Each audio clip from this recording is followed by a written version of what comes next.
along the road ka mo. Diyan dalan ka dyan, naging tourism road dyan. Kanood dyan naging tourism road, ginumpisahan dyan ang tourism road, kaya congressman si Richard Garil.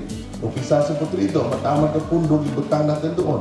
Gidugangan to dyan, asang nag-mayor kita, ginamat-amat pa natin. May kulang pa sa dalili, kulang pa panimudyas. Oh, kulang pa, durugangan pa riyan.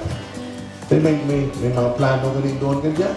Yung Bacolod, ang inyo man punong barangay, nagmuno ka natin. Nga, mabudlay i-widening ang dala doon. May ginapropose man ka mo, ganito naman sa ubres ko na maagi. No? Ang mga may plano yung mga mo.